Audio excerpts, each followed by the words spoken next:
"You're a failure, Dad," my son sneered, laughing at my dream to open a cafe after retirement.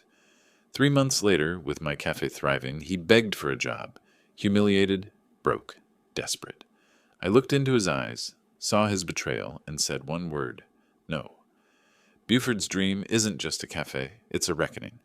Before we continue, please subscribe to the channel and write in the comments what time it is where you are now.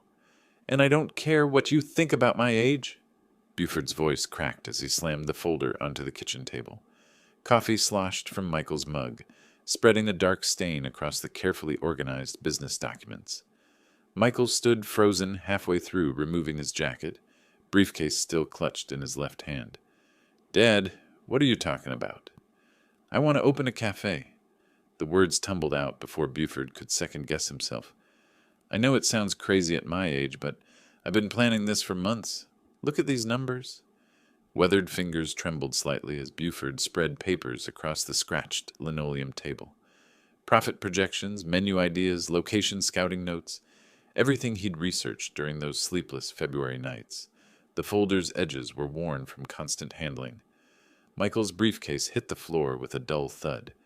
"You've completely lost your mind in your old age. This is pure madness." "Madness?" Buford's voice rose an octave. "I've been dreaming about this my whole life. I have the money, I have the plan, and I sure have the time." "Dad, you're 68 years old. People your age should be playing golf, not starting businesses." Michael picked up a financial projection sheet, scanning it with dismissive eyes. "Where did you even get these ridiculous numbers?" "From real research, real banks, real estate agents." Buford snatched the paper back. "I called them all this week. Everything checks out." The kitchen fell silent except for the refrigerator's persistent hum.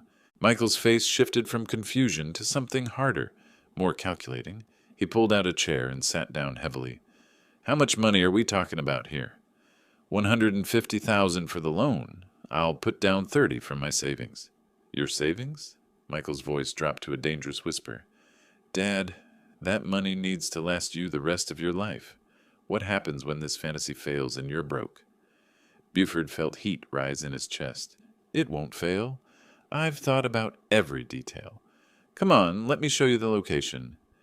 Against every instinct screaming in Michael's head, he found himself following his father to the old Buick. The drive to River Street took 12 minutes through familiar riverside neighborhoods. Neither man spoke as they passed the elementary school where Michael had played Little League, the corner market where Buford still bought his weekly groceries. The abandoned storefront sat between a laundromat and a tax preparation office, paint peeled from its wooden facade like sunburned skin. Windows reflected nothing but their own uncertain faces staring back. "This is it," Buford announced, pulling keys from his pocket. "The realtor gave me these for the week." Michael followed his father through the narrow doorway. Inside, dust motes danced in afternoon light, streaming through cracked windows. The space smelled of disuse and broken dreams. "Perfect size for 30 tables," Buford said, his voice echoing off bare walls. "Kitchen space in the back, storage upstairs. I already talked to contractors about renovations." Michael walked the perimeter, noting water stains on the ceiling, outlets that probably hadn't been updated since the 1980s, flooring that would need complete replacement. Each step revealed another expensive problem. "Dad, this place is a disaster. You'd spend your entire loan just making it habitable." "Every business starts somewhere. Ray Kroc didn't begin with a palace." "Ray Kroc wasn't almost 70 when he started." Michael's patience finally snapped. "This isn't some romantic movie where the elderly dreamer succeeds against all odds. This is real life, where restaurants fail every day, where people lose everything chasing impossible dreams." Buford's hands clenched into fists. "So I should just give up? Sit in my recliner waiting to die?" "You should be practical. Think about your future. Think about your family. What happens to Mom's memory when you blow through everything we've worked to preserve?" The mention of Maria hit like a physical blow. Buford's wife had passed 3 years ago, leaving behind a house full of memories and a husband who'd forgotten how to dream. Until now. "Don't you dare bring your mother into this," Buford whispered. "She would have supported me. She always did. Mom was practical. She would have talked sense into you." Michael gestured wildly at the deteriorating space around them. "This isn't a business plan. It's a disastrous gamble for our family's financial security. They drove back in toxic silence. Michael's knuckles were white on the steering wheel as he turned into his father's driveway. The engine ticked as it cooled, marking time like a countdown to explosion. Dad, I'm saying this because I love you. Forget this cafe nonsense. Enjoy your retirement. Travel. Take up fishing. Do something appropriate for your age. Appropriate for my age? Buford's voice was barely audible. You mean wait quietly until I'm dead so you can inherit what's left? That's not what I meant, and you know it. Is it? Buford turned in his seat, studying his son's face.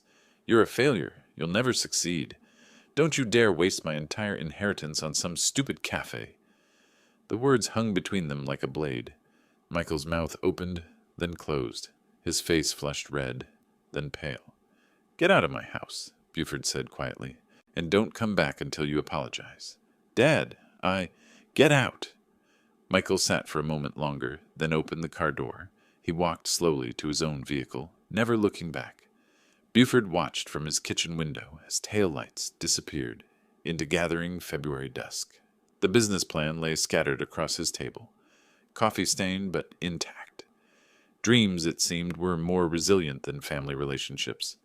The sound of Michael's engine faded into the distance. Buford closed the door and turned the deadbolt with more force than necessary. His hand remained on the cool metal for several heartbeats. Listening to his own breathing in the sudden quiet, he gathered the scattered papers from the kitchen table, smoothing each coffee-stained page with careful fingers. Every number, every projection represented hours of research and planning. Michael's dismissal couldn't erase the work that had gone into this dream. The living room felt cavernous as Buford settled into his worn leather recliner. The chair had been Maria's choice 20 years ago, selected for its comfort during his long days at the factory. Now it cradled him like an old friend while he reached for the photo albums stacked on the side table. Faded pictures told stories he'd almost forgotten. There he was at 25, wearing a white apron in the community college culinary program. Maria stood beside him, radiant and pregnant with Michael, her hand resting on her rounded belly. That was 1983, the year everything changed. He'd been 2 semesters away from graduating when Maria's morning sickness turned severe. The doctor bills piled up while her part-time job became impossible. Someone had to provide stability, and that someone was him. I'll go back to school later, he'd promised Maria, as he took the factory job, after the baby comes, after we get settled. Later never came. There were diapers to buy, a house to afford, college funds to start. Dreams of opening his own restaurant got packed away like seasonal decorations, brought out occasionally but never used. 43 years at the factory. 43 years of precision machinery and scheduled breaks and steady paychecks that built the life Michael now wanted to protect. Every sacrifice had been worth it, or so Buford had told himself. The album slipped from his fingers as sleep finally claimed him. He woke at 6:15 a.m. to birds chattering outside his bedroom window. February sunlight streamed through curtains Maria had sewn herself, casting familiar shadows across hardwood floors. Coffee percolated while Buford showered and dressed in clean jeans and his favorite flannel shirt. The morning routine felt different somehow, charged with possibility instead of mere habit. Today would be about action, not dreams deferred. He pulled the yellow pages from the kitchen drawer and spread them beside his cooling breakfast. Riverside Community Bank appeared first on his list, followed by 3 other local institutions: the Small Business Administration office downtown, 2 real estate companies that specialized in commercial properties.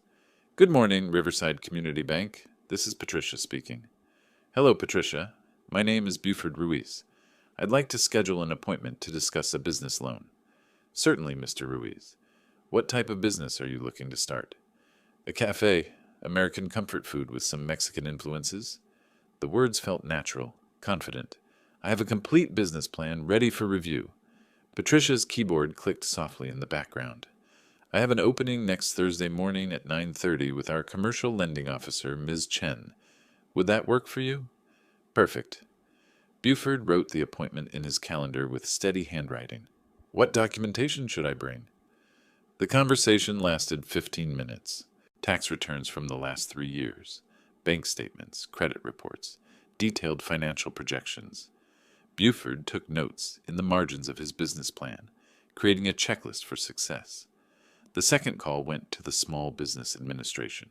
A recorded message provided information about loan guarantees, startup assistance programs, and free counseling services. Buford wrote down 3 phone numbers and 2 website addresses. Real estate came next. The agent who'd given him keys to the River Street property answered on the first ring. "Mr. Johnson, this is Buford Ruiz. We looked at the cafe space yesterday." "Of course. Have you decided to move forward?" "I'm working on financing.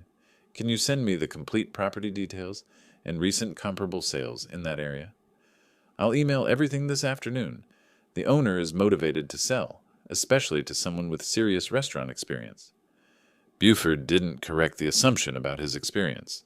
43 years of factory work had taught him about deadlines, quality control, and customer satisfaction. Those skills would translate. By noon, his notebook contained a timeline stretching from February through August. Loan approval by early March, property purchase by mid-March, renovations through June, staff hiring in July, grand opening in August. Each milestone had specific tasks and deadlines. The plan felt real now, substantial. Not a retirement fantasy, but a legitimate business venture with measurable goals and realistic projections. Michael's words echoed in his memory, but they carried less sting in daylight. "I'll show you, son, who the real failure is here," Buford murmured, closing the notebook. He walked to his bedroom and opened the closet Maria had organized so carefully. His best suit hung in protective plastic, navy blue with barely visible pinstripes. It had been purchased for Michael's college graduation and worn to Maria's funeral. Now it would serve a happier purpose. The suit fit better than expected. 3 years of grief had stolen 15 pounds from his frame, but proper tailoring still showed beneath the looser cut. He adjusted the tie in the bathroom mirror, practicing the confident smile he'd wear to the bank. "Buford Ruiz, entrepreneur," he said to his reflection. The title felt foreign but not impossible. Thursday morning couldn't come fast enough. But first he had 3 more days of preparation, 3 more days to ensure nothing could derail his late-blooming dream. Michael's absence felt like freedom instead of abandonment. The afternoon sun slanted through kitchen windows as Buford returned to his business plan. Every page needed review, every number double-checked. Success would require perfection, and perfection demanded time he finally had to give. Dreams deferred, he'd learned, weren't necessarily dreams denied. Sometimes they were just dreams waiting for the right moment to bloom. 5 days of preparation had led to this moment. Buford adjusted his tie one final time before walking into Riverside Community Bank. The lobby smelled of fresh flowers and ambition, its marble floors polished to mirror brightness. He carried his father's old leather briefcase, now filled with documents that could change everything. "Mr. Ruiz?" A woman in her mid-40s approached with an extended hand. "I'm Patricia Chen, commercial lending officer. Thank you for coming in." Ms. Chen's office reflected professional success without ostentation. Diplomas from UC Riverside and certificates from banking associations lined one wall. Her desk held a computer, neat stacks of papers, and a coffee mug declaring, "World's Best Mom." "Please have a seat." Ms. Chen gestured toward a comfortable chair across from her desk. "I understand you're interested in starting a cafe?" "That's correct." Buford opened his briefcase with steady hands. "I've prepared a comprehensive business plan for your review." The next 30 minutes passed in careful presentation. Buford explained his concept for Buford's Dream, a neighborhood cafe serving American comfort food with Mexican influences. He detailed his target market, competitive analysis, and revenue projections, with the confidence of someone who'd researched every angle. Ms. Chen listened attentively, taking notes and asking pointed questions about startup costs, operating expenses, and break-even analysis. Her pen scratched across yellow legal paper, recording details that would determine his future. "Your financial projections appear realistic," she said, reviewing his spreadsheets. "What amount are you looking to borrow?" $150,000. I'll contribute $30,000 from personal savings as a down payment. And what collateral can you offer? My house. Current market value is approximately $200,000, with no existing mortgage. Buford slid the property assessment across her desk. I've owned it outright for 12 years. Ms. Chen's eyebrows rose slightly. Mr. Ruiz, at your age this is quite a risky venture. Most lenders prefer to see borrowers with longer earning potential ahead of them. I've dreamed about this my whole life. It's now or never. Buford met her gaze directly. I have 43 years of work experience, excellent credit, and more motivation than most people half my age. Your credit history is excellent, she confirmed, consulting her computer screen. 820 credit score, no late payments, no outstanding debt except monthly utilities, but we'll need substantial collateral for a loan this size. The house covers that requirement. Plus, I have steady pension income of $3,200 monthly. Ms. Chen pulled out a loan application packet 3 inches thick. If you're serious about proceeding, we'll need these forms completed, along with tax returns from the last 3 years, bank statements from all accounts, and proof of pension income. Buford reached into his briefcase and withdrew a manila folder. Everything's right here. I brought extra copies. For the next hour, they reviewed each document methodically. Tax returns showing modest but consistent income. Bank statements revealing a man who lived below his means and saved religiously. Pension verification from his 43 years at the factory.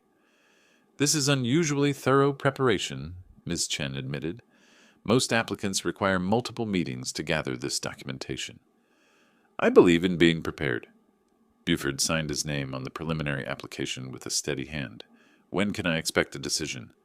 Assuming the property appraisal confirms your stated value, we should have an answer within 10 to 14 business days. The loan committee meets every Tuesday morning. Ms. Chen walked him to the lobby, shaking hands with genuine warmth. Mr. Ruiz, I'll be honest. This application will receive serious consideration. Your financial stability and preparation are impressive. Outside in the parking lot, Buford sat in his Buick for several minutes, letting the reality sink in. The preliminary approval letter felt substantial in his hands, even though final approval remained weeks away. But Ms. Chen's encouragement had been real, not polite dismissal. He pulled out his cell phone and dialed the real estate agent's number. Mr. Johnson, this is Buford Ruiz. I just left the bank with preliminary loan approval. Can we schedule another viewing of the River Street property this afternoon? Absolutely. How does 3 o'clock sound? Perfect. And Mr. Johnson, I'm ready to make an offer. Buford started the engine and pulled out of the bank parking lot.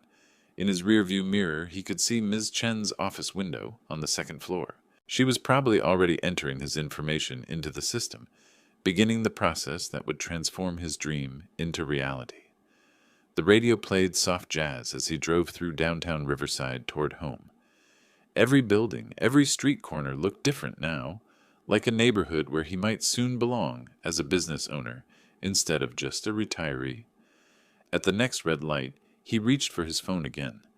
Michael's number sat in his contacts list, unchanged since their argument 5 days ago. His finger hovered over the call button. Not yet. First the loan approval, then the property purchase, then the renovations. Michael would see the results before hearing more words. Actions spoke louder than apologies or explanations. The light turned green and Buford drove toward his future with the windows down and hope riding shotgun. Dreams, he was learning, had their own timeline, and his was just beginning to tick. 8 days had passed since the bank meeting. The loan approval letter felt warm in Buford's pocket as he stood before the weathered storefront that would soon be his. Linda Martinez, the real estate agent, checked her watch and smiled professionally. Right on time, Mr. Ruiz. Shall we make this official? Buford nodded, adjusting his gray suit jacket. This moment had consumed his thoughts for over a week. But standing here now, keys about to change hands, reality felt surreal.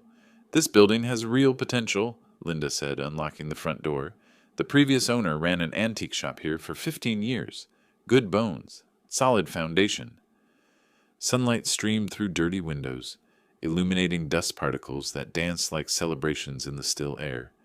Buford walked the perimeter again, seeing past the current disrepair, to the vision he'd nurtured for months. Electrical was updated in 2018, Linda continued, opening circuit panels to show modern wiring. Plumbing works fine, though you'll want commercial-grade fixtures for restaurant use. The upstairs storage area adds significant value. Buford ran his fingers along the worn counter where cash registers had once rung up sales of forgotten treasures. Soon this space would serve coffee and comfort food to neighbors who'd become his customers.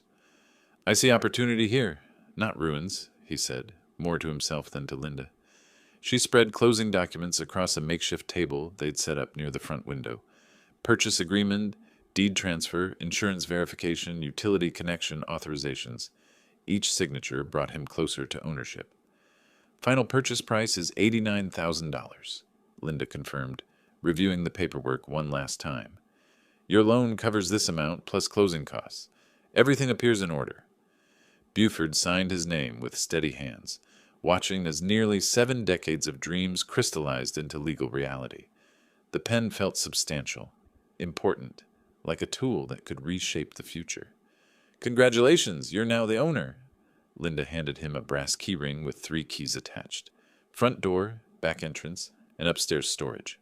The building is officially yours." Metal felt cold against his palm, but the weight carried warmth that spread through his chest. These keys unlocked more than doors. They opened possibilities he'd thought lost forever. "Any advice for a new business owner?" Buford asked as Linda packed her documents. "Start with a solid plan and stay flexible. Riverside needs more locally owned restaurants. The community will support you if you serve them well." After Linda left, Buford stood alone in his cafe for the first time as its legal owner. Silence wrapped around him like an old blanket, comfortable and familiar. Every scuff mark on the floor, every crack in the walls belonged to him now. He walked to the back kitchen area, measuring space with his footsteps. Commercial refrigerator there, grill against that wall, prep stations running parallel to the windows. The mental blueprint he'd carried for months finally had a physical address. His phone buzzed with a text from the bank confirming the transaction. Account balance reflected the loan disbursement, making everything official in digital reality, as well as legal documents. Outside, traffic hummed along River Street as afternoon shoppers moved between businesses. Soon they'd smell coffee brewing and fresh food cooking from his establishment. The thought sent electricity through his tired bones. Dust motes continued their eternal dance in window light, but now they performed in Buford's space, under his ownership, within his dream, made manifest. Tomorrow would bring contractors, permits, and the 1,000 details required to transform potential into profit. But today, this moment, belonged to quiet satisfaction and the solid feel of keys in his weathered hand. Keys clinked, dreams crystallized, his place. 5 days of solitary work had established a routine. Buford arrived each morning with coffee and cleaning supplies, lost in the rhythm of reclaiming his space. Measuring tape stretched across the floor marked future table arrangements, while dust cloths revealed original wood grain beneath years of neglect. He was kneeling beside the front window, scraping old paint from the frame, when familiar footsteps approached on the sidewalk outside. Buford looked up through street glass to see Michael's silhouette, shoulders rigid with anger even from a distance. The front door banged open without ceremony. "Dad, you've lost your mind. Cancel this deal." Michael stood in the doorway wearing his business suit like armor, briefcase clutched in white knuckles. His face carried the same fury from their February argument, but amplified by betrayal and disbelief. "Hello, son." Buford rose slowly, joints protesting after hours on concrete floors. "I wasn't expecting you." "I saw the bank statements on your kitchen counter." $89,000. You actually bought this disaster." Cleaning supplies scattered as Michael kicked a bucket across the floor. Soapy water spread in dark patterns across concrete, reflecting overhead lights like broken promises. "This is my choice, son. You won't stop me." "Your choice?" Michael's voice cracked with disbelief. "You've mortgaged your entire future on some fantasy. What happens when this fails? Where will you live when the bank takes the house?" Buford set down his scraper and faced his son directly. 5 days of productive work had strengthened his resolve, not weakened it. Every cleaned surface, every measured space proved the dream's validity. "I'm not failing. Look around. Real progress, real plans. This cafe will succeed." "Success?" Michael gestured wildly at peeling paint and broken fixtures. You're 68 years old trying to compete with established restaurants. You have no experience running the business. I have 43 years of work experience and more determination than most people half my age. Determination doesn't pay rent when customers don't come. Determination doesn't cover insurance when someone gets food poisoning. The harsh words echoed off bare walls, carrying weight that made both men pause.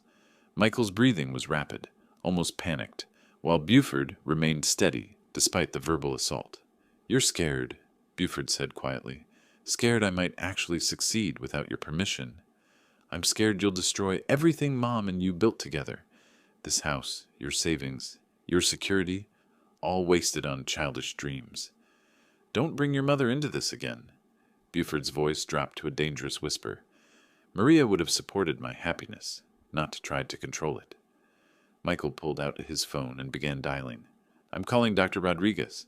Maybe he can talk sense into you about age-appropriate behavior." "Put that phone away." "Someone needs to intervene before you ruin everything." Buford crossed the space between them in 3 quick steps, snatching the phone from Michael's hand. His son's eyes widened with surprise at the sudden movement. "This conversation is over. Leave my property." "Your property?" Michael laughed bitterly. "This condemned building that's going to bankrupt you?" "My property that's going to prove every doubt you've ever had about me wrong." They stared at each other across a gulf that seemed to widen with each exchanged word. Michael straightened his tie and picked up his briefcase with exaggerated dignity. "You'll see what happens to your crazy plan. When this fantasy collapses, don't expect me to bail you out." "I wouldn't dream of asking." Michael walked to the door, then turned back for one final shot. "Mom would be ashamed of what you've become." The words hit like physical blows, but Buford didn't flinch. "Your mother would be proud I finally found the courage to chase my dreams instead of just surviving." Car doors slammed outside. Engine noise faded into afternoon traffic. Buford stood alone again, surrounded by cleaning supplies, and the echo of harsh words that couldn't diminish the solid reality of ownership. He picked up the scattered bucket and resumed scraping paint from window frames. Work, he'd learned, was the best antidote to family disappointment. Tomorrow would bring contractors and permits. Success would be his best argument. The next morning, Buford arrived at the cafe before sunrise, Michael's threats echoing in his ears like a challenge he was determined to meet. City Hall opened at 8, and he planned to be first in line for permits that would transform his dream into legal reality. March 6th marked the beginning of controlled chaos. Permit applications spread across his kitchen table at home each evening, while construction dust coated his clothes each day. Progress became measurable in completed forms and cleared inspection checkpoints. "Next window, please." The clerk at City Hall had processed dozens of applications this week, but none with Buford's methodical preparation. Every form was completed in careful handwriting, every supporting document organized in labeled folders. Food service license, business operation permit, health department approval. Buford handed over the packet he'd assembled over 3 research-heavy days: fire safety certification and signage permits. 2 weeks of bureaucratic navigation yielded a manila envelope thick with approved documentation. Each stamp and signature brought opening day closer to reality, while proving to skeptics that preparation mattered more than age. Contractors arrived the following Monday. Frank Rodriguez had renovated 12 restaurants in Riverside over 20 years, and his crew understood the specific requirements of commercial kitchens. "Electrical needs upgrading for your equipment load," Frank explained, reviewing Buford's layout plans. "Commercial refrigeration, gas lines for the grill, proper ventilation for health codes. Everything must be perfect. This is my dream." "We'll make it perfect, Mr. Ruiz. Timeline looks realistic for your August opening." Daily supervision became Buford's new routine. He arrived each morning to unlock doors for work crews, then monitored progress with the attention to detail that 43 years in manufacturing had ingrained. Quality control mattered whether building machinery or building dreams. The space transformed gradually. New electrical panels supported commercial equipment, while updated plumbing handled multiple sink stations. Fresh paint in warm colors, deep reds and golden yellows, replaced decades of fading neutrals. "Looking for work?" A woman approached during the 3rd week while Buford swept construction debris from the newly installed flooring. She was mid-30s, professionally dressed but with worry lines around her eyes. Actually, I'm hiring. Ana Gonzalez. She extended her hand. I heard you're opening a restaurant. Buford Ruiz. Tell me about your experience. Anna's 8 years in food service showed in how she discussed menu timing, customer flow, and inventory management. More importantly, her motivation was crystal clear. I need this job. I have children to support. No pleading, just honest necessity stated with dignity. When can you start training? The following week brought Tommy Brown, 22 and fresh from culinary school, with enthusiasm that reminded Buford of his own youthful ambitions. I've always wanted to work in restaurant business. Tommy's energy filled the space as he described his formal training and eagerness to learn the practical side of food service. By month's end, equipment installation was complete. Commercial refrigerators hummed efficiently, while the 6-burner gas range awaited its first orders. Dining room tables and chairs arrived from a restaurant supply company, transforming the space from construction site to actual cafe. Menu development sessions filled evening hours. Buford's vision of comfort food with Mexican influences took shape through collaboration with Tommy's formal training and Anna's practical experience. Chile verde enchiladas with cornbread, Tommy suggested, reviewing their prototype recipes. Classic meatloaf with cilantro mashed potatoes.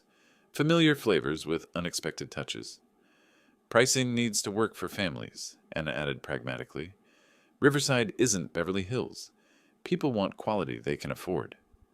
Buford stood in the transformed space on March 31st, surrounded by his small team and months of accumulated progress. The opening day schedule on their newly installed whiteboard showed April 15th as the target date. Everything was ready except the customers. Opening day arrived with the same spring sunshine that had blessed every preparation day before it. By 7 a.m., Byford's Dream stood ready for its first customers. Fresh flowers bloomed in window boxes, while the aroma of Tommy's experimental breakfast pastries drifted through spotless dining rooms. I checked the coffee machine for the 20th time that morning. Every detail had to be perfect. The gleaming counter surfaces, properly aligned salt shakers, menus positioned at precise angles on each table. Anna arrived wearing her new uniform, face bright with professional excitement, despite the underlying worry I recognized in her eyes. Everything looks incredible, Mr. Ruiz. She tied her apron with practiced efficiency. First days are always challenging, but we're ready.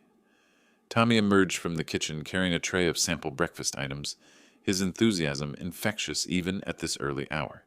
Steam rose from fresh biscuits and perfectly scrambled eggs, while bacon strips lay in neat rows like soldiers prepared for battle. Tomorrow will be different, you'll see, he announced, though I hadn't expressed any doubts aloud. His culinary school optimism remained undaunted by the reality of empty tables stretching before us. By 8 o'clock, the morning rush I'd anticipated became the morning wait. Anna wiped counters that didn't need cleaning, while Tommy rearranged food displays that were already perfect. I stood at the front window, watching pedestrians pass without even glancing at our carefully designed signage.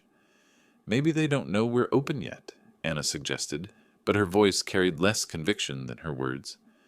9 o'clock brought the same traffic patterns, people hurrying to work with their own coffee cups, students heading to campus with backpacks full of everything except hunger for our food. The cash register remained silent as a tomb.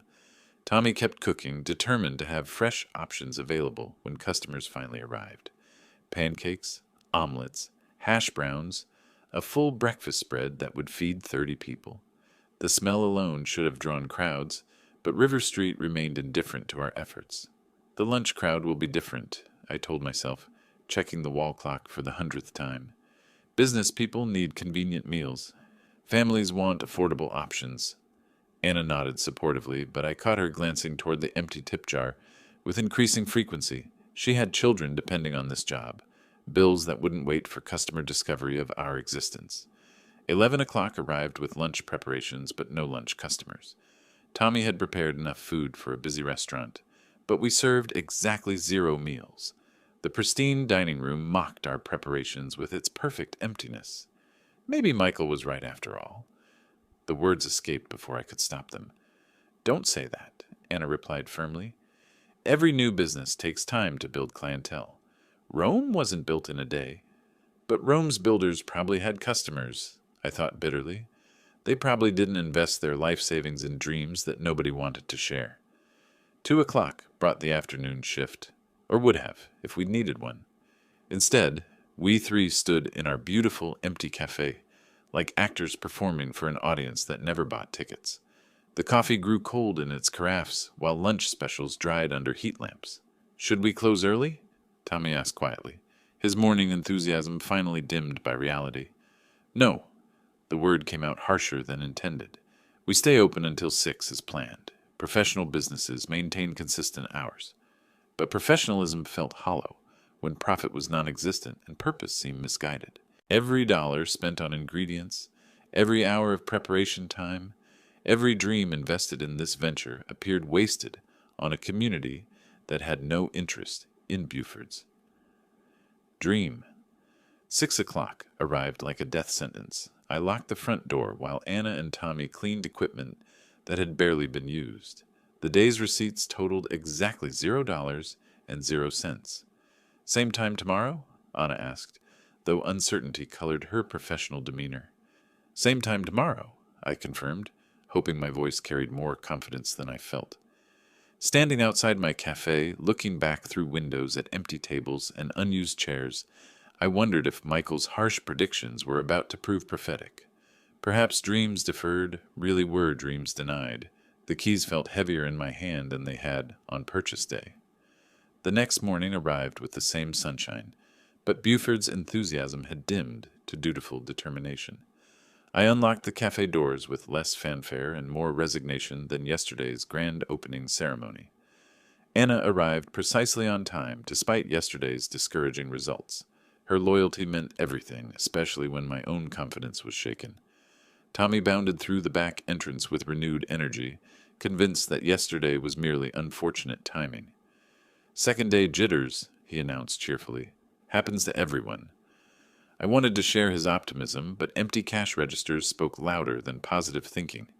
We prepared for another day of beautiful food serving no one, another day of proving Michael's warnings correct. At 8:15, our first customer appeared. Finally opened! We've been waiting! An elderly gentleman pushed through our front door, followed by his wife, who moved with careful steps but genuine excitement. Good morning, I managed, surprised by how rusty my customer service voice sounded after yesterday's silence. Coffee for 2, please, and whatever smells so delicious back there. The woman settled into a corner booth while her husband approached the counter with obvious pleasure. Tommy appeared from the kitchen carrying plates of fresh breakfast items, his morning preparations finally finding their intended purpose. Anna poured coffee with steady hands, professional demeanor restored by actual customers to serve. Before I could process this development, more people entered. A young mother with 2 small children, 3 business people discussing contracts over shared newspapers, a college student claiming the window seat with her laptop and textbooks. Excuse me. I answered the ringing phone while Anna handled orders, and Tommy managed increasing kitchen demands. Buford's Dream, how can I help you? Oh, I'm so sorry, I mixed up the dates in the advertising. Sarah Johnson, our marketing coordinator, sounded mortified. I accidentally printed May 24th instead of May 23rd in all the promotional materials. Yesterday was supposed to be your soft opening, but everyone thought today was the real launch. Relief flooded through me like summer rain. Nothing was wrong with our concept, our food, or our location.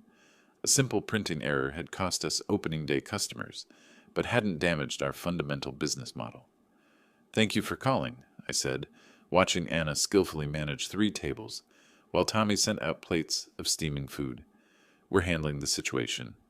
By 10 o'clock, every table was occupied. Conversations filled our dining room with the sounds I'd imagined for months. Satisfied customers discussing our menu, families sharing meals, business people planning their days over our coffee. Order up, Tommy called from the kitchen, his formal training finally meeting real-world demand. Plates moved from preparation to service with increasing efficiency, while our cash register recorded transaction after transaction. Anna moved between tables with practiced grace, refilling coffee cups and clearing plates, while customers complimented both food quality and service. Tips accumulated in her jar like validation of everything we'd worked to create.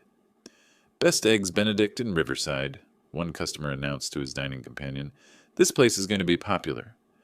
Popular felt like an understatement. By noon, we had a waiting list. Customers stood outside our door, willing to wait for tables in a restaurant that yesterday couldn't attract a single patron. "We need more staff," Anna whispered during a brief lull between orders. "We need more everything," I replied, watching Tommy manage 6 different breakfast orders simultaneously while maintaining quality and presentation standards.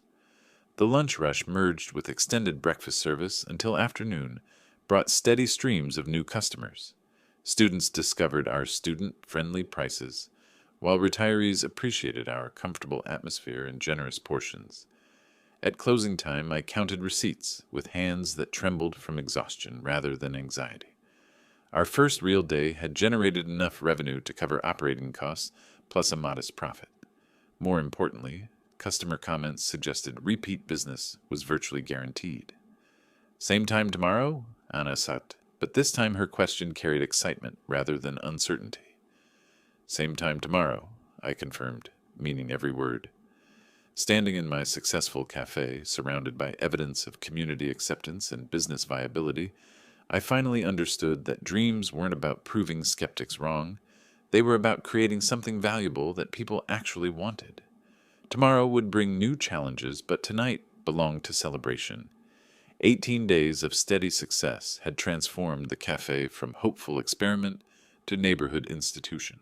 Buford had fallen into a comfortable rhythm of morning prep, lunch rush management, and evening cleanup that felt as natural as breathing. Local newspaper coverage and positive online reviews brought steady streams of new customers, while regulars established predictable patterns. The elderly couple claimed their corner booth each morning. College students filled afternoon hours with study sessions and coffee refills. Business lunches generated reliable midday revenue. I was wiping down the counter during our busiest lunch period when Michael appeared in the doorway. Customers filled every table while Anna took orders, and Tommy managed kitchen operations with increasing confidence. Success surrounded us like armor. "Dad?" Michael's voice cut through cheerful restaurant noise with surgical precision. He wore his formal business suit, despite the heat, carrying a leather briefcase that suggested this wasn't a social visit. "Michael," I continued cleaning while acknowledging his presence, "we're quite busy right now." "I can see that." His tone carried disapproval rather than pride. "Actually, that's why I'm here." He approached the counter where I worked, briefcase held like a weapon. Customers at nearby tables sensed tension, their conversations growing quieter as they watched our interaction unfold. "You need a psychological evaluation." Michael placed a thick manila folder on my clean counter with deliberate force. "These documents require your signature." Inside the folder, official letterhead proclaimed legal intentions in formal language, competency assessment forms, financial decision-making evaluations, medical examination requirements, papers that questioned my mental capacity to manage my own affairs. What is this? But I already knew, already felt the ground shifting beneath feet that had found solid footing in this successful business. Protection for the family estate. You've demonstrated poor judgment in financial matters, and these assessments will provide legal foundation for intervention. Customer conversations stopped entirely now. Anna paused mid-order while Tommy appeared in the kitchen doorway, drawn by unfamiliar tension in our normally comfortable space. "You want to take everything away from me." The words came out louder than intended, carrying across dining rooms filled with witnesses to our family warfare. "I want to prevent further financial irresponsibility. This restaurant proves you're incapable of rational decision-making." "This restaurant proves I'm more capable than you ever believed." Michael gestured dismissively at customers and staff, at evidence of success that contradicted every prediction he'd made about inevitable failure. "Temporary luck doesn't erase fundamental incompetence. When this venture collapses, and it will, you'll have nothing left to protect you." The legal documents felt heavy in my hands, weighted with implications that extended beyond family disagreement into territory of legal warfare. Competency evaluations could lead to conservatorship proceedings. Financial control transferred to relatives who considered business ownership evidence of mental decline. I will never agree to this. You've crossed the line. You don't have to agree. These assessments can be court-ordered based on demonstrated financial recklessness. Anna approached carefully, clearly uncomfortable witnessing family conflict in her workplace, but concerned about my distress. Customers began leaving, unwilling to remain during increasingly personal confrontation. Mr. Ruiz? Anna's voice carried gentle inquiry about whether she should intervene or retreat. It's fine, Anna. My son was just leaving. This isn't over, Dad. You'll realize I'm trying to protect you when bankruptcy proceedings begin. Michael closed his briefcase with sharp clicks that echoed like gunshots in our suddenly quiet dining room. He walked toward the door while customers and staff watched with uncomfortable fascination. Your mother would be ashamed of what you've become, I called after him, using words designed to wound. Mom would have stopped this madness before it started, he replied without turning around. The door closed behind him with finality that felt like declaration of war. Legal documents spread across my counter while customers resumed conversations in subdued tones. Anna began cleaning abandoned tables while Tommy retreated to kitchen safety. Standing behind my successful restaurant's counter, surrounded by proof of business competence and community value, I felt the weight of legal threats that could destroy everything I'd built. Success, apparently, made me a more dangerous target than failure ever had. Documents slapped down, customers stared, dreams threatened. The legal papers Michael left behind became kindling for Buford's determination. Within days of the confrontation, 3 new investors approached him about expansion opportunities they'd heard discussed at Chamber of Commerce meetings. Downtown Riverside offered prime real estate that had intimidated me 6 months earlier. Now, armed with proven success and solid financial projections, I negotiated a lease on a corner location with triple the foot traffic of River Street. The space cost more, but corporate lunch crowds would justify premium pricing. How did you achieve such remarkable success? Jennifer Walsh from the Riverside Business Journal leaned forward with her recorder, genuinely interested in my unexpected story. The secret lies in dreams paired with determination, I replied, surprised by how natural these interviews had become. Age doesn't diminish vision, it refines it.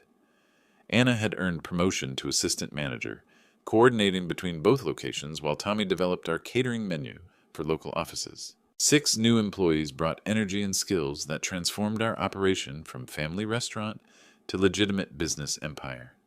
The downtown opening attracted city council members, local celebrities, and business leaders who 6 months earlier wouldn't have known my name. Ribbon-cutting ceremonies felt surreal for someone who'd once been dismissed as an incompetent dreamer. You've inspired all of us to believe in possibilities, Anna said during our staff meeting, reviewing financial reports that showed monthly revenue growth of 40%. Seeing you succeed gives everyone hope. Media attention brought recognition beyond Riverside. Senior Entrepreneur of the Year nominations, speaking invitations at local colleges, requests to mentor other aspiring business owners over 60. My story became proof that retirement could mean beginning rather than ending. The original location maintained its neighborhood charm while downtown catered to professional crowds seeking quality meals during busy workdays. Different menus, different atmospheres, but consistent standards that built reputation across diverse customer bases. Financial projections showed loan repayment ahead of schedule, with profits supporting expansion into catering services that local businesses eagerly embraced. Success bred confidence that bred further success in cycles I'd never imagined possible. Standing before microphones at the Riverside Chamber luncheon, accepting recognition for business achievement, I reflected on the journey from Michael's dismissive laughter to community celebration. Vindication tasted sweeter than any menu item we'd ever served. This is just the beginning, I told the applauding audience. Dreams don't have expiration dates, they have activation dates. The evening news featured our story as inspiration for senior citizens considering late-life career changes.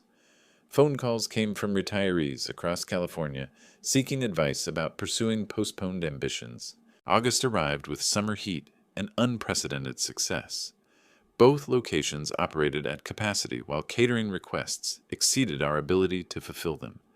Staff meetings focused on sustainable growth rather than survival concerns. Reviewing financial reports in my original cafe office, I noticed familiar movement in the corner booth. Michael sat hunched over a single coffee cup, wearing clothes that looked cheaper than his usual business attire. He stared at his hands instead of the documents that had once made him so angry. How long had he been watching? The familiar silhouette in the corner booth made Buford's pen freeze mid-calculation. Michael sat hunched over a single coffee cup, staring at his hands instead of the financial documents that had once made him so angry. I set down my pen and studied my son's appearance.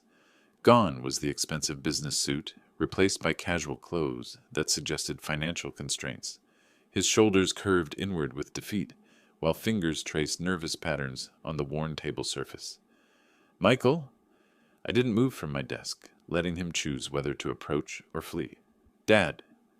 He looked up briefly, then returned attention to his coffee. "Busy as always, I see."